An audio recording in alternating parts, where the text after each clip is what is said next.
Austin, Texas. I got a radio show and a little TV show. What's your name? Jerry McQueen. Jerry McQueen? Yes, sir. So you're fixing the fire damage here?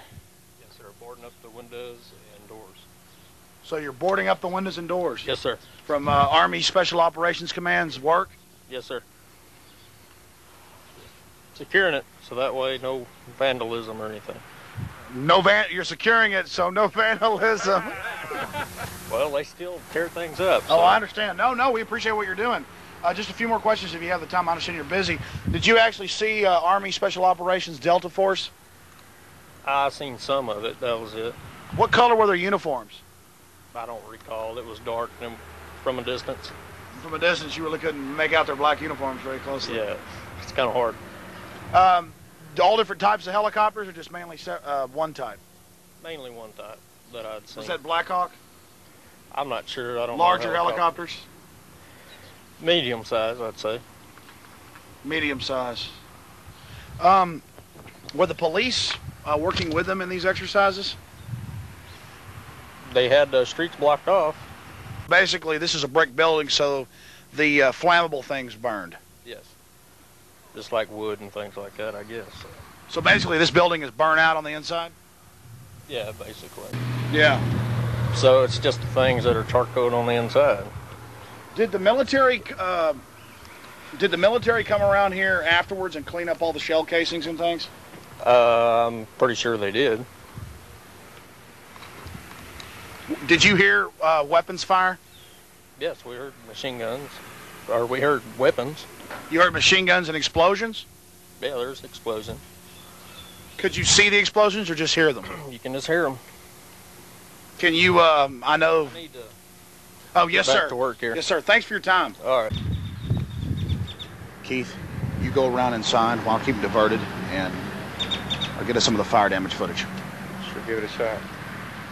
Well, you're looking at the upper floor, and our cameraman's a little bit nervous, as you can see, of the Kingsville Police Department's Detectives Building, supposedly deserted. We'll go downstairs in just a little while and show you the damage there, and then we'll go interview some folks around the town, from just average citizens to officials. Again, why are they practicing taking over police stations? In Kingsville, they did warn some of the officials. In Port Aransas, they did not. Again, we ought to just think about that for a second. Why are they engaging in this behavior? To condition the police as well as the general citizenry. Completely burnt out on the second floor of the Kingsville Police Department Detectives Building.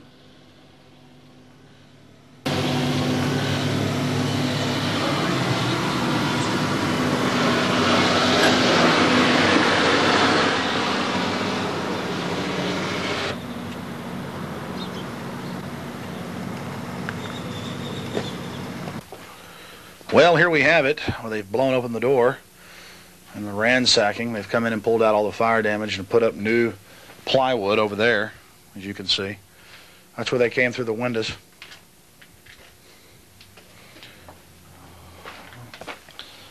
Well, here we go through the murk, through the fire damage they've pulled out. Notice the workmen repainting the supposedly abandoned Kingsville Police Department. That doesn't make much sense to me, but again, who knows? Maybe I am a conspiracy theorist, but why was it still fully furnished with leather chairs and file cabinets and desks and computer screens and phone systems? You never know. I'm still trying to figure that out. Perhaps they wanted everything left intact so their training and their psychological test would be pulled off a little bit cleaner and smoother. Again, you decide. So y'all are just painting over the black burn marks? Mm-hmm.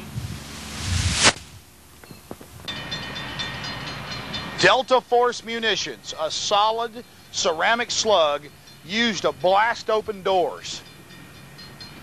So the jackbooted thugs don't even have to hurt their feet anymore. They just got these. Juan Garcia. Juan, what's your position here in the city of Kingsville? Oh, I work for Malby Construction. So y'all are just contracted out for the city to repair just to secure the buildings. That's all. This building and the Exxon building. And that's it. I mean, that's our only job. So now y'all are here just to secure and put the windows back in and kind of tear out some of the fire damage and things that were caused here to the police station. Yeah, we were, like I said, we were waiting to seal off the building. So that's all they told us. You know, that's all they told us we were going to be sealing off a building late at night, and that's all. You know, that's after it was broken into. Right. Did you see what happened? We heard gunfire and you know, small explosions and stuff. But actually, what actually happened, though, the helicopters, you know, zooming around. Can you tell us what you saw and heard? Basically, what I saw was just helicopters flying around and gunfire and explosions. You know, but the police were all there and they told us don't be calm. You know, this just an exercise. Just be calm. And were the police working with the military? Yes, sir, they were. As far as I know. I mean, because they sealed off the streets, you know, pretty much in a hurry. Have y'all fixed any bullet holes inside? No, sir, we're not doing it. All we're doing is the exterior of the building, you know. Was there bullet holes inside? Yeah, we saw some. And that's, you know, you couldn't hear very much because there was a lot of noise, choppers and stuff. How many choppers? I can't recall. I would say like 6. I don't, you know. I didn't count them. There were small ones and big ones. So. Oh, small ones and big ones. We were told that there were actually some attack Apache type aircraft, and then also some Blackhawks in support that were actually delivering the troops. Right. I guess. I mean, like I said, I don't know the difference between the helicopters, but there was several big ones and some small ones and stuff. So you saw several big ones and some small ones. Can you try to give us a ballpark figure? I would say 5, 6. You know, somewhere on there. I don't remember. So 2 or 3 small ones and 2 or 3 big ones? Yeah. There wasn't very many big ones. I think there was only like 2 big ones. That's it. And then the rest were just small. So 2 large helicopters and 4 small helicopters? Right. Just black. Just black. Black helicopters? Yes, sir. And you couldn't see any markings. Were there lights on the helicopters? No, sir. Not when I saw them. Not at all. And how low were they? Oh, right above the buildings. You know, real low. Real low? Yeah. And that's incredibly dangerous. Your name? Gracie. Gracie? Uh-huh. Gracie, you live here in Kingsville? Yes, sir. I live in that building right there in Casa Ricardo. Wow, you live real close. Did you hear about the helicopter assault on the old police station before it happened? No. Until that day.